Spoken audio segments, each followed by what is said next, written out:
أعوذ بالله من الشيطان الرجيم. بسم الله الرحمن الرحيم.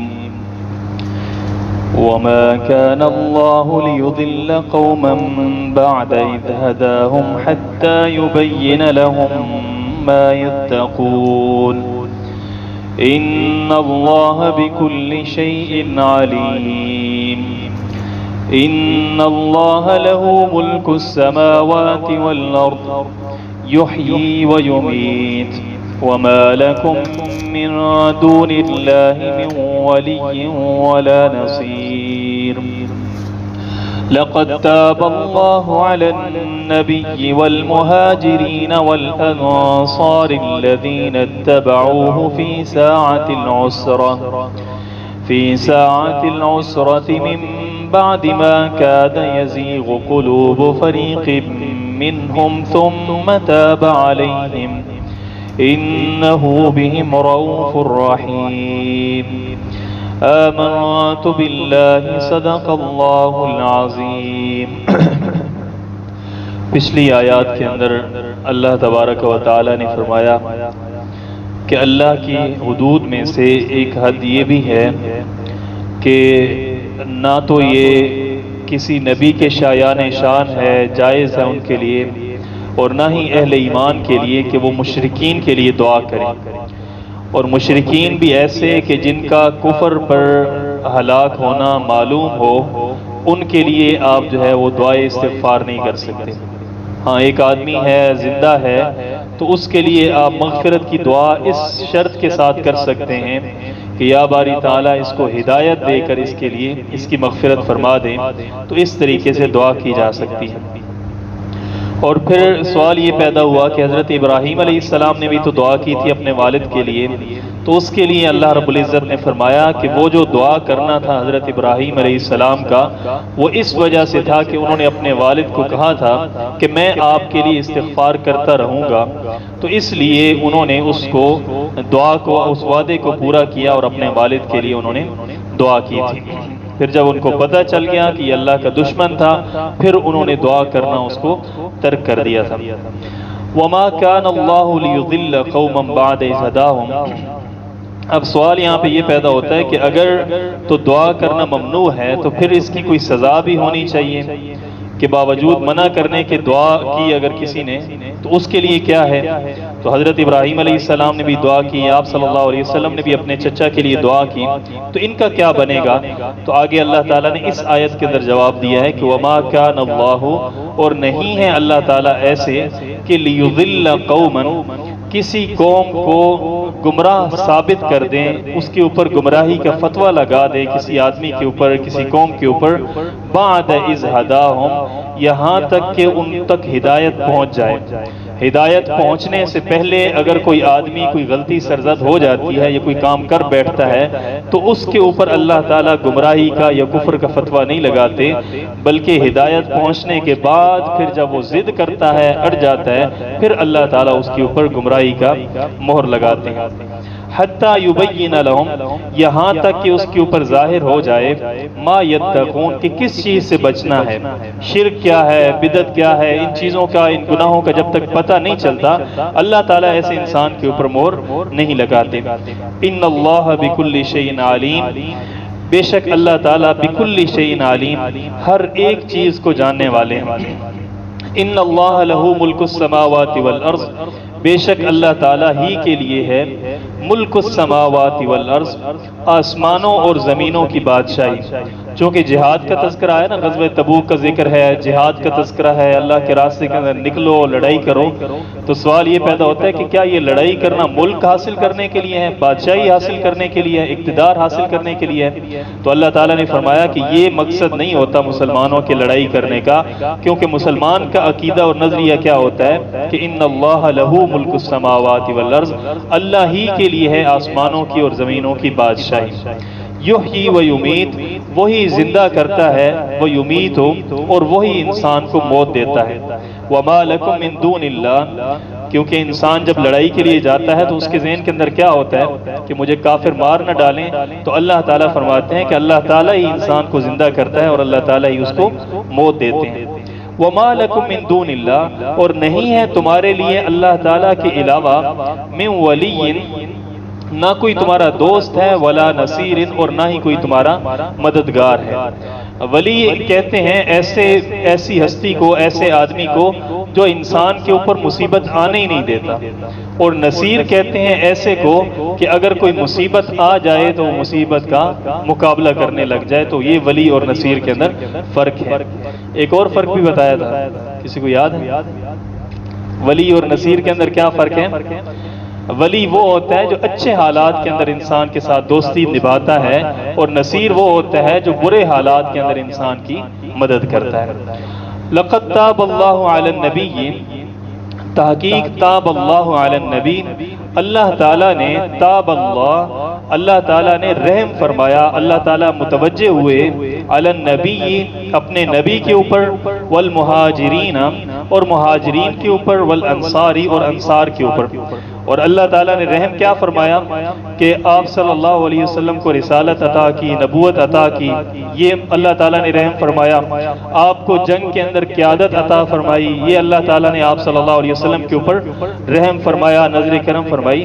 اور مہاجرین اور انصار کے اوپر اللہ تعالیٰ نے یہ رحمت فرمائی کہ الذین اتبعوہ فی ساعۃ العسرہ، ان مہاجرین اور انصار کے اوپر جنہوں نے اتباع کی نبی کی، فی ساعۃ العسرہ، تنگی کے زمانے کے اندر، یعنی کہ غزوہ تبوک کے اندر جنہوں نے آپ صلی اللہ علیہ وسلم کا ساتھ دیا، ان کے اوپر بھی اللہ تعالیٰ نے نظر کرم فرمایا۔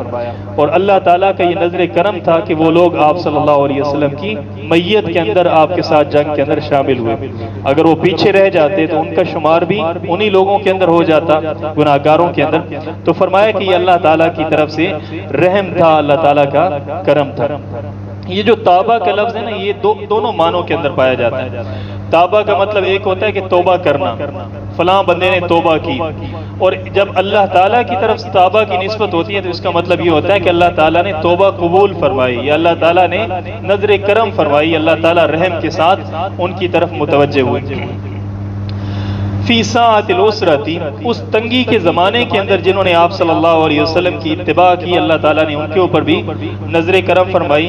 من بعد، اس کے بعد کہ ما کادا، کہ قریب تھا، یزیغ قلوب، کہ کجی آ جاتی، ٹیڑھا پن آ جاتا، وسوسہ آ جاتا، قلوب فریق منہم، اس میں سے ایک فریق کے دلوں کے اندر کجی آ جاتی، وسوسہ آ جاتا، اس سے پہلے اللہ تعالیٰ نے ان کے اوپر رحم فرمایا۔ یعنی کہ اتنے زیادہ سخت حالات تھے کہ قریب تھا کہ ان کے دلوں کے اندر وسوسہ آ جاتا اور ان کی ہمت کمزور پڑ جاتی کہ ہم اتنی مصیبتوں کے اندر پڑے ہیں، اتنی تکلیفوں کے اندر پڑے ہیں، دلوں کے اندر وسوسے آنے کا امکان تھا، لیکن اللہ تعالیٰ نے ان کے اوپر کرم کیا اور ان کے اندر یہ دلوں کے اندر وسوسہ نہیں آنے دیا۔ ثم تاب علیہم، پھر اللہ تعالیٰ نے ان کے اوپر رجوع فرمایا، متوجہ ہوئے اللہ تعالیٰ۔ انہو بہم، بے شک اللہ تعالیٰ ان کے ساتھ رؤوف، بڑی نرم ہیں، رحیم، رحم کرنے والے ہیں۔ اب یہاں سے آگے ان کا تذکرہ شروع ہو رہا ہے، وہ تین صحابی جو پیچھے رہ گئے تھے آپ صلی اللہ علیہ وسلم کے غزوہ تبوک کے اندر۔ تو فرمایا کہ وَعَلَى الثَّلَاثَةِ الَّذِينَ، اور ان تین لوگوں کے اوپر بھی، یہ جو پیچھے تابہ آ رہا ہے اس کا تعلق اس کے ساتھ بھی بن رہا ہے کہ اللہ تعالیٰ ان کے اوپر بھی متوجہ ہوئے، اللہ تعالیٰ نے ان کے اوپر بھی رحم فرمایا۔ عَلَى الثَّلَاثَةِ، وہ تین لوگ، الَّذِينَ خُلِّفُوا، جن کو پیچھے رکھا گیا تھا، جن کو پیچھے چھوڑ دیا گیا تھا، ان کے اوپر بھی اللہ تعالیٰ نے کرم کیا۔ حتیٰ، یہاں تک کہ اذا ضاقت، جب تنگ ہو گئی، علیہم، ان کے اوپر، الارض، زمین ان لوگوں کے اوپر تنگ ہو گئی، بما رحبت، باوجود اس کی وسعت کے، یعنی کہ زمین کی وسعتیں تو موجود رہیں لیکن ان کے اوپر زمین کیا ہو گئی تھی؟ تنگ ہو گئی تھی۔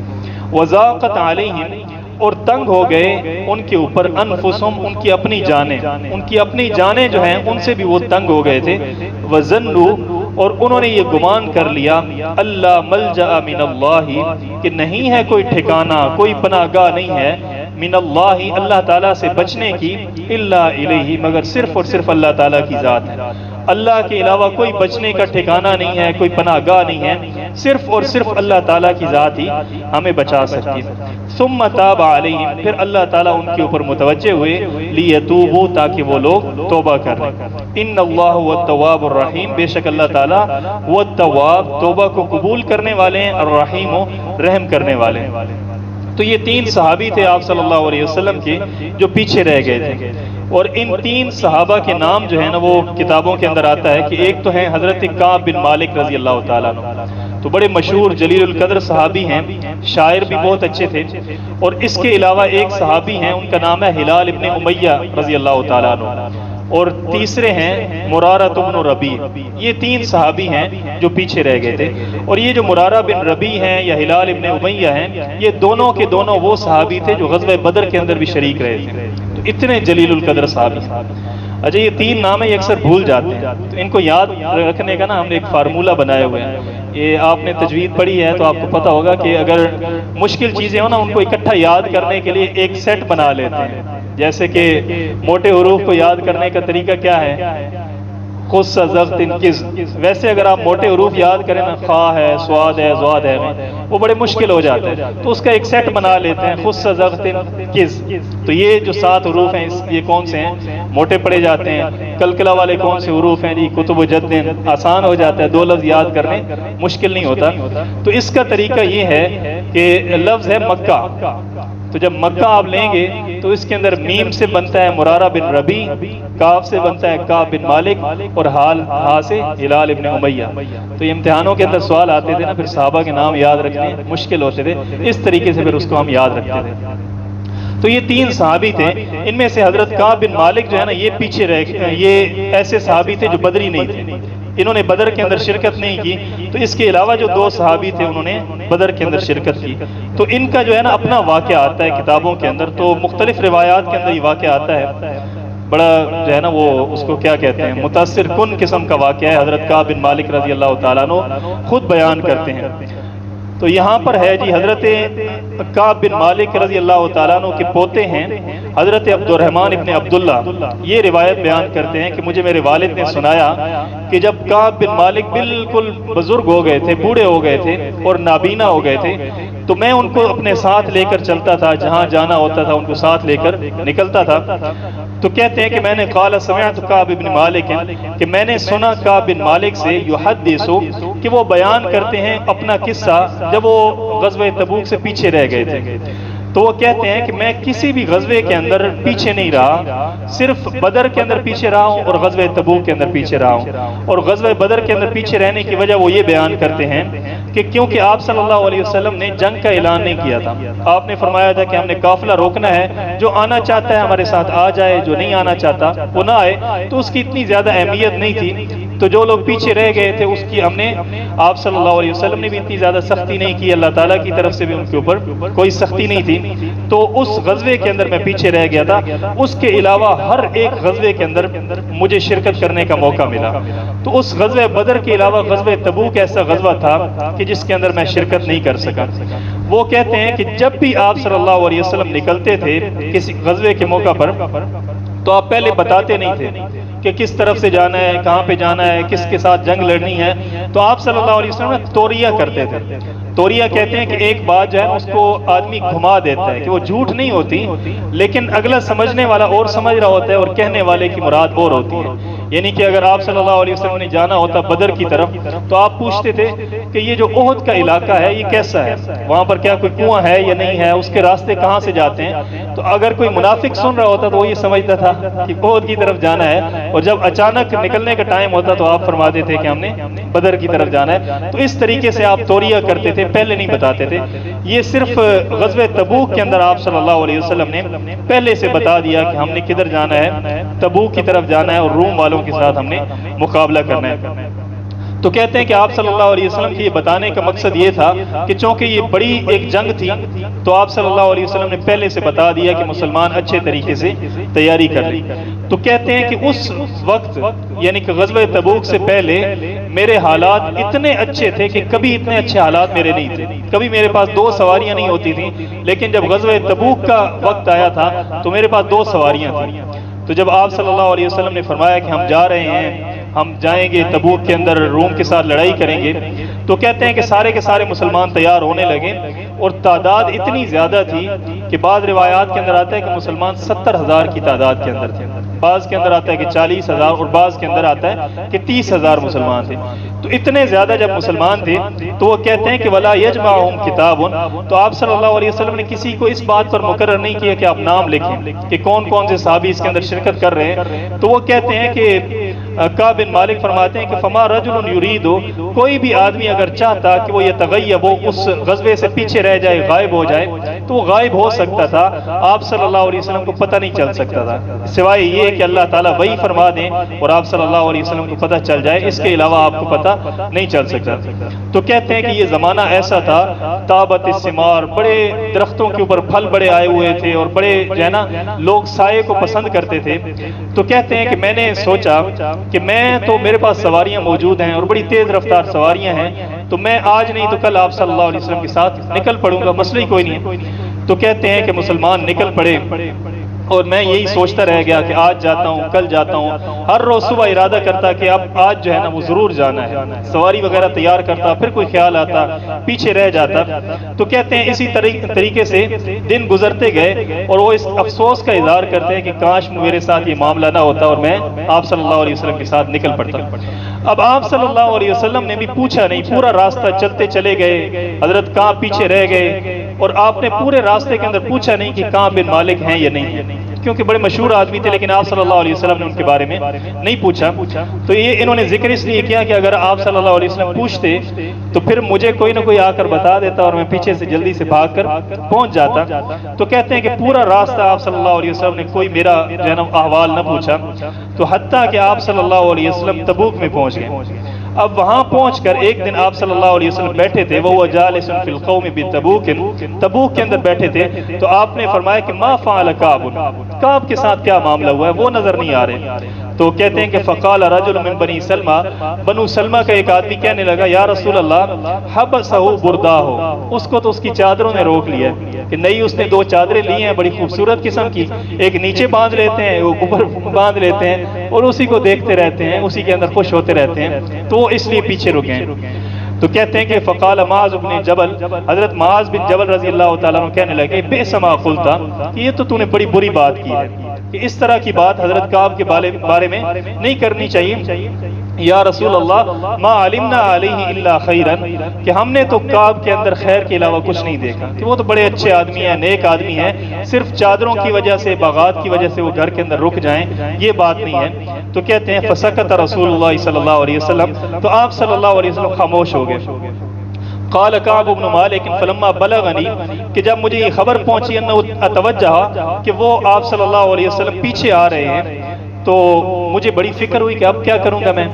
تو کہتے ہیں کہ میں اپنے رشتہ داروں سے اور جو لوگ پیچھے رہ گئے تھے ان سے مشورہ کرنے لگا، اور کہتے ہیں کہ مجھے بڑی جو ہے نا وہ ہوتا تھا کہ جب میں باہر نکلتا بازاروں کے اندر، یا تو منافق نظر آتے تھے یا پھر معذور نظر آتے تھے، تو بڑی مجھے شرمندگی ہوتی تھی۔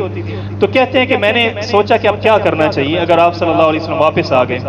تو کہتے ہیں کہ میں نے پہلے یہ سوچا کہ جب وہ آئیں گے تو جس طرح باقی لوگوں نے جھوٹ بولا ہے میں بھی کوئی جھوٹ بول دوں گا۔ تو باقی ساتھیوں نے بھی یہی مشورہ دیا، گھر والوں نے بھی کہا کہ آپ کوئی بہانہ بنا دینا کہ بخار تھا، یہ مسئلہ تھا، وہ مسئلہ تھا، تو آپ اس طریقے سے کوئی بہانہ بنا دینا۔ تو کہتے ہیں اسی طریقے میں نے سوچ لیا کہ میں یہی کام کروں گا۔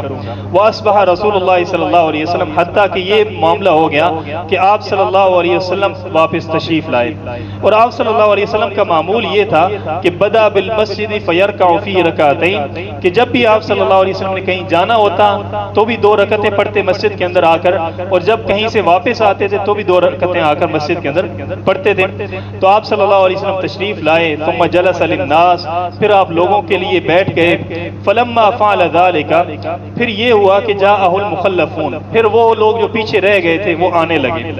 اب کوئی آ کر یعتذرون الیہ ویحلفون لہ، آ کر معذرت کرتے، بہانے بناتے، قسمیں کھاتے، اور یہ تعداد کے اندر تھے 82 لوگ جو پیچھے رہ جانے والے تھے، منافق تھے، یہ آ کر قسمیں کھا رہے ہیں۔ فقبل منہم رسول اللہ صلی اللہ علیہ وسلم، تو آپ صلی اللہ علیہ وسلم ان کی معذرتوں کو قبول کر رہے ہیں، ان کی قسموں کو قبول کر رہے ہیں، علانیتہم وبایعہم، ان کی بیعت بھی کر رہے ہیں اور ان کے لیے دعائیں بھی کر رہے ہیں، اور ان کے جو دلوں کے حالات ہیں ووکل سرائرہم، اللہ تعالیٰ کے حوالے اس کو کر رہے ہیں کہ ٹھیک ہے دل کے اندر جو بھی ہے آپ بیعت کریں, اللہ تعالیٰ آپ کو معاف کریں.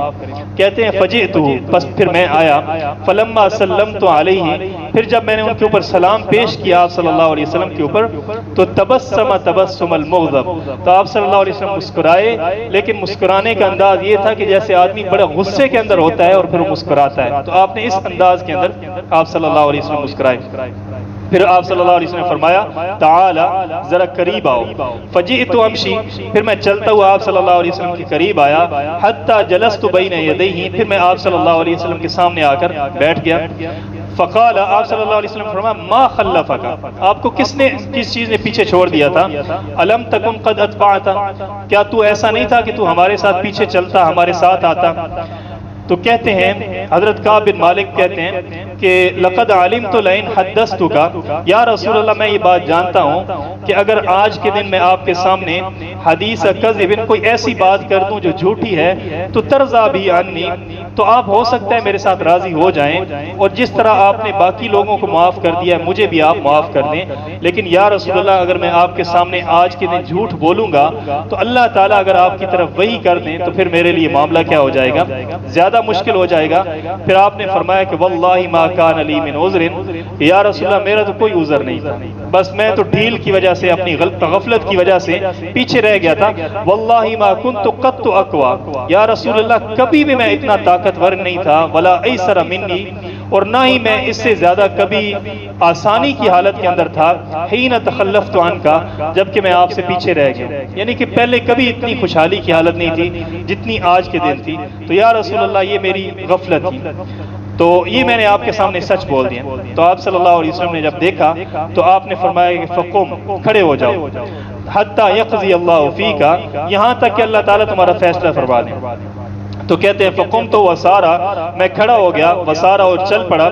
تو رجال من بنی سلمہ, بہت سارا جو بنو سلمہ تھا میرا قبیلہ تھا وہ بھی میرے پیچھے پیچھے چل پڑے. اب بڑی تعداد کے اندر میرے قبیلے کے لوگ پیچھے پیچھے چل رہے ہیں اور کہنے لگے کہ دیکھو قد کان فیکا, ہم نے آپ کے اندر کبھی کوئی گناہ نہیں دیکھا کہ آپ نے کوئی گناہ کا کام کیا ہو, تو آج اگر آپ صلی اللہ علیہ وسلم کے سامنے کوئی آپ بہانہ بنا دیتے تو آپ کے لیے بڑا اچھا ہوتا. لوگ میرے ساتھ ساتھ چل رہے ہیں, پیچھے سے مجھے ترغیب دے رہے ہیں کہ تمہیں بہانہ بنا لینا چاہیے تھا. کہتے ہیں کہ حتیٰ کہ میرے ذہن کے اندر یہ خیال آیا کہ میں واپس پلٹ جاتا ہوں اور جا کر آپ صلی اللہ علیہ وسلم سے کہتا ہوں کہ یا رسول اللہ میں نے تو آپ کے سامنے جھوٹ بولا ہے, اصل کے اندر تو مجھے یہ مسئلہ تھا اور مجھے یقین تھا کہ آپ صلی اللہ علیہ وسلم اس بات کو تسلیم کر لیں گے, لیکن میں نے کہا کہ نہیں میں یہ کام نہیں کروں گا. تو کہتے ہیں کہ میرے ذہن کے اندر خیال آیا تو میں نے پوچھا کہ میرے علاوہ بھی کوئی آدمی ایسا ہے جس کے ساتھ اس طرح کا معاملہ پیش آیا ہو؟ تو مجھے بتایا گیا کہ من ہما, کہ دو آدمی ہیں, فقیل لہما مثل ما قیل لک, کہ دو آدمی ایسے ہیں جنہوں نے آپ کی طرح کی بات کی. تو میں نے پوچھا کہ وہ کون ہیں؟ تو کہنے لگے کہ مرارہ بن ربیع العمری و ہلال بن امیہ, یہ دو لوگ ہیں جو پیچھے رہ گئے.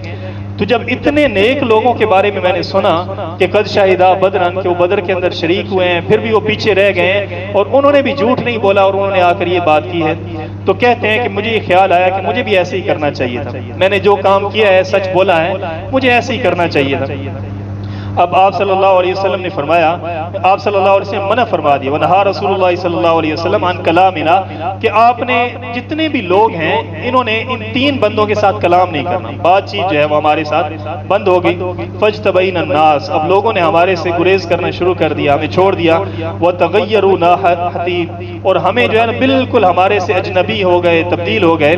حتی تنکرت فی نفسی الارض, یہاں تک کہ ہمیں زمین جو ہے نا وہ بڑی عجیب لگنے لگی, مدینہ کی سرزمین بھی ہمیں عجیب لگنے لگی.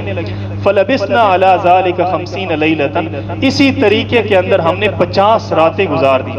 اور وہ جو میرے صاحب تھے, اما صاحبایا, میرے جو دو ساتھی تھے, وہ دونوں ان کی حالت تو یہ تھی, فاستکانا وقعدا فی بیوتہما, وہ تو اپنے گھروں کے اندر بیٹھ گئے, یبکیانی, روتے رہتے تھے. لیکن میں جو تھا نا, فکنت اشب القوم, میں تھوڑا سا جوان آدمی تھا, چلنے پھرنے والا آدمی تھا, تو میں نکلتا تھا لوگوں کے اندر. فکنت اخرج فاشهد الصلاۃ مع المسلمین, میں لوگوں کے ساتھ مل کر نماز بھی پڑھتا تھا, لوگوں کے ساتھ ملاقات بھی کرتا تھا.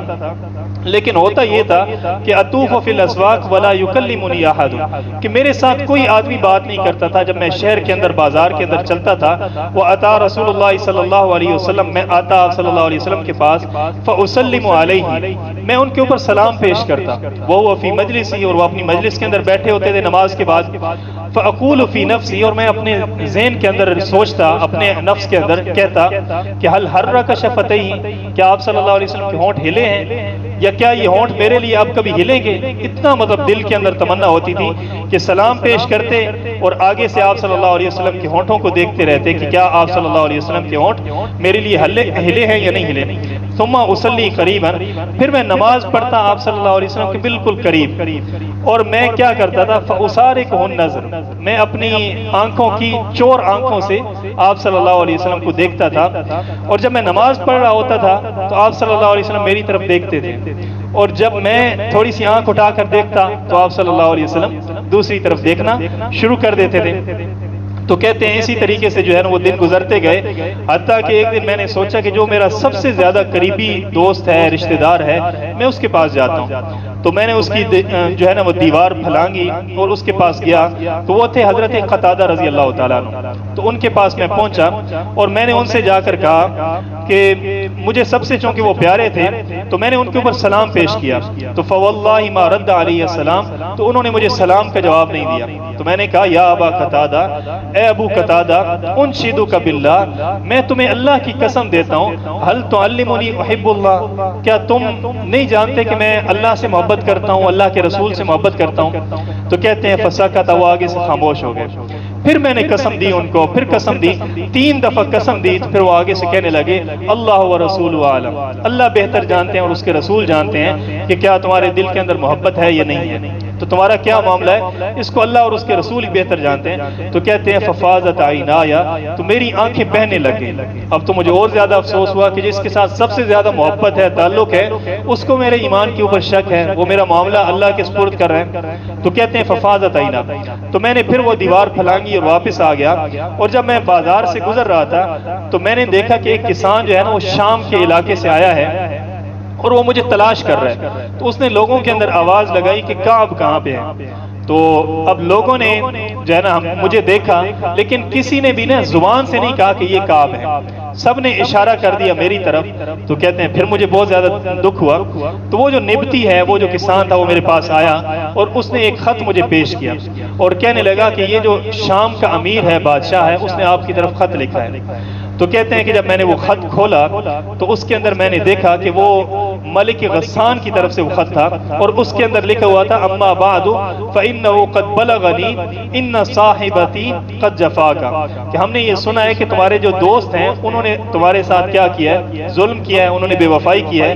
تو ہم یہ چاہتے ہیں کہ تم ہمارے پاس آ جاؤ، تم جیسا بندہ جو ہے وہ ضائع کرنے والا نہیں ہوتا، تو تم میرے پاس آ جاؤ. تو کہتے ہیں کہ جب میں نے وہ خط دیکھا تو میں پہلے ایک مصیبت کے اندر گرفتار تھا، تو کہتے ہیں کہ یہ ایک اور مصیبت میرے اوپر پڑ گئی. تو میں نے دیکھا راستے کے اندر ایک جگہ پر تندور جو ہے وہ جل رہا تھا، تو میں نے فزجرتہ فیہا، تو میں نے اس کے اندر تندور کے اندر پھینک دیا وہ خط. کہتے ہیں کہ حتیٰ اذا مضت 40 لیلۃ من الخمسین، حتیٰ کہ 50 میں سے 40 راتیں گزر گئی. اذا رسول اللہ صلی اللہ علیہ وسلم یاتینی، کہ آپ صلی اللہ علیہ وسلم کی طرف سے ایک قاصد میرے پاس آیا اور اس نے آ کر کہا کہ ان رسول اللہ صلی اللہ علیہ وسلم یأمرک، کہ اللہ کے رسول نے حکم دیا ہے کہ تم اپنی بیوی سے بھی الگ ہو جاؤ. پہلے میں اور میری بیوی اکٹھے رہتے تھے، ویسے تو ہر کسی نے بائیکاٹ کر دیا تھا. تو کہتے ہیں کہ وہ جو ایک سہارا تھا وہ بھی مجھ سے چھوٹنے والا تھا. تو میں نے اس سے پوچھا کہ فقلت اطلقها، کیا میں اس کو طلاق دے دوں اپنی بیوی کو یا ویسے الگ ہونا ہے. تو اس نے آگے سے جواب دیا کہ طلاق نہیں دینی، صرف الگ ہونا ہے. تو کہتے ہیں کہ میں نے اپنی بیوی کو کہا کہ تم اپنے میکے چلی جاؤ جب تک اللہ تعالیٰ کی طرف سے کوئی حکم نہیں آ جاتا. تو حتیٰ کہ ہمارے جو باقی 3 لوگ تھے، 2 لوگ تھے، ان کی طرف بھی وہ قاصد گیا اور ان کو بھی یہی حکم ملا. تو ان میں سے ایک جو تھے نا ہلال ابن امیہ، وہ زیادہ بزرگ تھے. تو ان کی بیوی گئی آپ صلی اللہ علیہ وسلم کے پاس کہ یا رسول اللہ، یہ جو ہلال ہے بڑے بزرگ آدمی ہیں، تو خادم پہلے چھوڑ کر چلا گیا، تو اب اگر میں بھی چلی جاؤں تو ان کو تو روٹی پکا کر دینے والا بھی کوئی نہیں ہوگا. تو یا رسول اللہ ہمارے ساتھ احسان کریں کہ مجھے رہنے دیں. تو آپ صلی اللہ علیہ وسلم نے ان کو اجازت دے دی. تو مجھے لوگوں نے مشورہ دیا، میں نے سوچا اپنے دل کے اندر، اور بعض جو منافقین تھے انہوں نے بھی کہا کہ تم بھی جاؤ آپ صلی اللہ علیہ وسلم کے پاس اور اپنی بیوی کو واپس بلا لو، اجازت مل جائے گی. تو انہوں نے کہا کہ نہیں، وہ تو بزرگ آدمی تھے تو میں ایسے ہی رہوں گا. تو کہتے ہیں کہ وہ جو بیوی بھی چلی گئی. اب دن گزرتے گئے اسی طریقے سے، حتیٰ کہ 50 لیلۃ جو ہے نا وہ 50 راتیں مکمل ہو گئیں. حین نہا رسول اللہ صلی اللہ علیہ وسلم عن کلامنا، جبکہ آپ صلی اللہ علیہ وسلم نے ہمارے ساتھ کلام کرنے سے لوگوں کو منع کر دیا تھا. پھر کہتے ہیں کہ فلما صلیت صلاۃ الفجر، جب 50واں دن آیا تو میں نے صبح کی نماز پڑھی، اور صبح کی نماز پڑھ کر میں اپنے اس گھر کی چھت کے اوپر بیٹھا تھا، اور ایسے ہی اسی اپنے حالت کے اوپر جو ہے نا غور کر رہا تھا. اور میری حالت یہ تھی کہ قد ذاقت علی نفسی وذاقت علی الارض، میری اپنی جان میرے اوپر تنگ ہو گئی تھی اور میرے اوپر زمین بھی تنگ ہو گئی تھی. اسی حالت کے اندر تھا کہ سمعت صوت صارخ، تو میں نے ایک چیخنے والے کی، چلانے والے کی آواز سنی، اور وہ جبل صلا کے اوپر کھڑا ہوا تھا اور بڑی اونچی آواز سے کہہ رہا تھا یا کعب بن مالک ابشر، اے کعب بن مالک آپ کے لیے خوشخبری ہو. تو کہتے ہیں کہ مجھے بس یہی آواز سنائی دی، فخررت ساجدا، تو میں سجدے کے اندر اسی وقت گر گیا. مجھے یقین ہو گیا کہ اللہ تعالیٰ کی طرف سے جو ہے وہ میرے لیے خوشخبری آ گئی. تو آپ صلی اللہ علیہ وسلم نے ایک اور بندے کے گھوڑے کے اوپر حضرت عبداللہ ابن مسعود کو بھیجا کہ آپ جا کر کعب بن مالک کو بتائیں کہ آپ کے لیے خوشخبری ہے. تو کہتے ہیں کہ جب وہ جو عبداللہ ابن مسعود پہنچے تو اس سے پہلے وہ آواز مجھ تک پہنچ چکی تھی. تو میں بڑی خوشی کی حالت کے اندر تھا.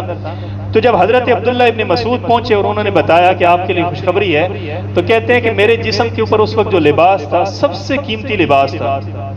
تو کہتے ہیں وہ میں نے لباس اتارا اور ایک دھوتی سی باندھی پرانی سی، اور وہ قیمتی لباس حضرت عبداللہ ابن مسعود کو خوشی کے طور پر دے دیا.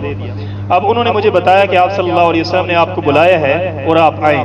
تو کہتے ہیں میں چلا جب تو میں نے دیکھا کہ لوگوں کے ایسے جھنڈ کے جھنڈ جو ہیں وہ مسجد کی طرف جا رہے ہیں، جو مجھے دیکھتا ہے وہ خوشخبری دے رہا ہے. بڑا ہجوم ہے.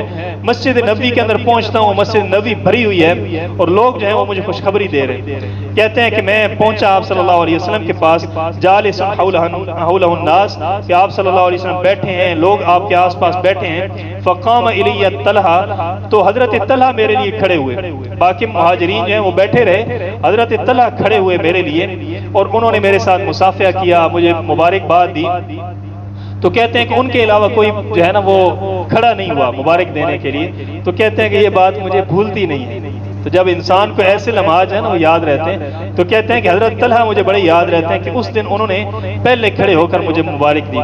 قال کعب فلما سلمت علی رسول اللہ، جب میں نے آپ صلی اللہ علیہ وسلم کے اوپر سلام پیش کیا، قال رسول اللہ صلی اللہ علیہ وسلم، آپ صلی اللہ علیہ وسلم نے فرمایا وہ یبرق وجهه، اور آپ کا چہرہ جو ہے وہ چمک رہا تھا من السرور، خوشی کی وجہ سے. اور آپ نے فرمایا کہ ابشر بخیر، آپ کو خوشخبری ہو، خوشخبری ہو اچھائی کے ساتھ. جس دن سے آپ کو آپ کی ماں نے جنا ہے، آج کا دن آپ کے لیے سب سے زیادہ خوشی کا دن ہے. قلت، تو میں نے کہا امن عندک یا رسول اللہ، یا رسول اللہ کیا یہ خوشخبری آپ کی طرف سے ہے یا اللہ تعالیٰ کی طرف سے ہے؟ تو آپ صلی اللہ علیہ وسلم نے فرمایا ام من عند اللہ، یہ خوشخبری اللہ تعالیٰ کی طرف سے تجھے ملی ہے، یعنی کہ قرآن پاک کے اندر اللہ تعالیٰ نے تجھے خوشخبری دی ہے. تو کہتے ہیں کہ فلما جلست بین یدیہ، جب میں آپ صلی اللہ علیہ وسلم کے سامنے بیٹھا، قلت یا رسول اللہ، کہ میں نے کہا کہ یا رسول اللہ ان من توبتی، میری توبہ یہ ہے کہ میں اپنے مال کی وجہ سے پیچھے رک گیا تھا، تو میں اپنا سارا مال اللہ کے راستے کے اندر خرچ کرتا ہوں. جتنا بھی مال ہے وہ سارے کا سارا میں اللہ کے سامنے پیش کرتا ہوں. تو آپ صلی اللہ علیہ وسلم نے فرمایا کہ امسک علیک، اپنے لیے بھی کچھ کو روک کر رکھ لے. تو آپ صلی اللہ علیہ وسلم کہنے لگے حضرت کعب بن مالک یا رسول اللہ، جو خیبر سے مجھے حصہ ملا تھا وہ میں آپ کی خدمت کے اندر پیش کرتا ہوں، اور باقی مال جو ہے وہ سارے کا سارا میں رکھ لیتا ہوں. تو آپ صلی اللہ علیہ وسلم نے فرمایا کہ یہ بات ٹھیک ہے. تو میں نے کہا فقلت یا رسول اللہ ان الحدیث ان اللہ انما نجانی بالصدق، کہ بے شک اللہ تعالیٰ نے جو مجھے نجات دی ہے نا، اس کی وجہ کیا ہے؟ بالصدق، سچائی کی وجہ سے. اور میں آج کے دن یہ تہیہ کرتا ہوں کہ آج کے بعد میں کبھی بھی جھوٹ نہیں بولوں گا، کہ میں نے سچ بولا آپ کے سامنے آ کر، اور اللہ تعالیٰ نے مجھے اتنی بڑی خوشخبری دی ہے کہ قرآن پاک کے اندر اللہ تعالیٰ نے میرا ذکر کیا ہے. اور وہ کہتے ہیں کہ وہ دن ایسا تھا کہ اس جیسا اچھا دن میری زندگی کے اندر پھر کبھی نہیں آیا. تو یہ آپ صلی اللہ علیہ وسلم کے ساتھ حضرت کعب بن مالک رضی اللہ تعالیٰ عنہ کا تعلق ہے. اصل کے اندر جو مزہ عربی کے اندر آتا ہے نا وہ ترجمے کے اندر آتا نہیں ہے. تو بہت جو ہے نا وہ انسان کے دل کے اوپر اثر کرتی ہے یہ بات کہ کتنا تعلق ہے کہ 50 دن تک سب کچھ چھوڑ دیا، سب لوگوں نے بائیکاٹ کر دیا. اور آپ دیکھیں ڈسپلن کتنا ہے کہ آپ صلی اللہ علیہ وسلم نے فرمایا کہ کسی نے کلام نہیں کرنا.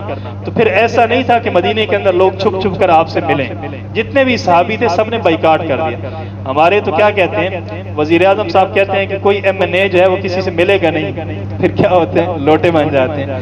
تو یہ ڈسپلن کا پتہ چلتا ہے کہ مدینے کے اندر جب قیادت اچھی ہوتی ہے تو پھر لوگوں کے اندر ایک ڈسپلن ہوتا ہے. تو فرمایا کہ وَعَلَى الثَّلَاثَةِ الَّذِينَ خُلِّفُوا، یہ جو 3 باقی لوگ تھے رہنے والے پیچھے جن کو چھوڑا گیا. اب یہ جو پیچھے چھوڑا گیا کا لفظ ہے نا، یہ ویسے تو بڑا مطلب ایسے استعمال کیا جاتا ہے نا منافقین کے لیے کہ ان کو اللہ تعالیٰ نے پیچھے چھوڑ دیا، اللہ تعالیٰ نے یہ پسند ہی نہیں کیا کہ وہ پیچھے جائیں. تو حضرت کعب بن مالک کہتے ہیں کہ یہ جو خلفو ہے نا، پیچھے چھوڑا گیا، اس کا مطلب یہ نہیں ہے کہ غزوہ تبوک سے پیچھے چھوڑا گیا، بلکہ اس کا مطلب یہ ہے کہ اللہ تعالیٰ نے جن کے حکم کو پیچھے چھوڑ دیا تھا، جن کی توبہ کو اللہ تعالیٰ نے مؤخر کر دیا تھا. حتی اذا ضاقت علیہم الارض، یہاں تک کہ زمین ان کے اوپر تنگ ہو گئی، بما رحبت، اس کی وسعت کے باوجود، وضاقت علیہم انفسہم، اور ان کی جانیں، اپنی جانیں بھی ان کے اوپر کیا ہو گئی تھی، تنگ پڑ گئی تھی. وظنوا، اور انہوں نے گمان کر لیا، اللہ ملجا من اللہ الا الیہ، کہ کوئی ٹھکانہ نہیں ہے اللہ تعالیٰ کے علاوہ الا الیہ، مگر اسی کا ٹھکانہ. ثم تاب علیہم لیتوبوا، پھر اللہ تعالیٰ نے ان کے اوپر رحم فرمایا، ان کی طرف متوجہ ہوئے، لیتوبوا، تاکہ وہ لوگ توبہ کریں. ان اللہ هو التواب الرحیم، بے شک اللہ تعالیٰ وہ التواب الرحیم، وہ توبہ کو قبول کرنے والے ہیں اور رحم کرنے والے ہیں. اب اس حدیث سے یہ بھی پتہ چلتا ہے کہ یہ جو بائیکاٹ کرنا ہے یہ بھی جائز ہے. حالانکہ دوسری حدیثوں کے اندر آتا ہے کہ آپ صلی اللہ علیہ وسلم نے فرمایا کسی مومن کے لیے یہ جائز نہیں ہے کہ وہ 3 دن کسی سے بولنا چالنا جو ہے نا وہ چھوڑ دے، قطع تعلقی کر لے. تو اس آیت سے پتہ چلتا ہے، اس حدیث سے پتہ چلتا ہے کہ قطع تعلقی جائز ہے. تو اس کا جواب یہ ہے کہ اگر اللہ اور اس کے رسول کے لیے کسی سے قطع تعلقی کی جائے تو یہ جائز ہے. اپنی ذاتی مفاد کے لیے اگر کسی سے قطع تعلقی کی جائے تو یہ 3 دن سے زیادہ کرنا جائز نہیں ہے. تو اللہ تعالیٰ سے دعا ہے کہ اللہ تعالیٰ عمل کرنے کی توفیق نصیب فرمائے. وما علینا. کل کے سبق میں میرے منہ سے نکل گیا تھا کہ ایام 20 کے 3 روزے 12 13 14 ہے، تو ایام 20 کے روزے جو ہیں 13 14 15 ہے. تو یہ غلطی سے منہ سے نکلا. الحمدللہ رب العالمین والصلاۃ والسلام علی سید الانبیاء والمرسلین. ربنا آتنا فی الدنیا حسنۃ وفی الآخرۃ حسنۃ وقنا عذاب النار. صلی اللہ تعالی علی خیر خلق محمد و علیہ وسلم.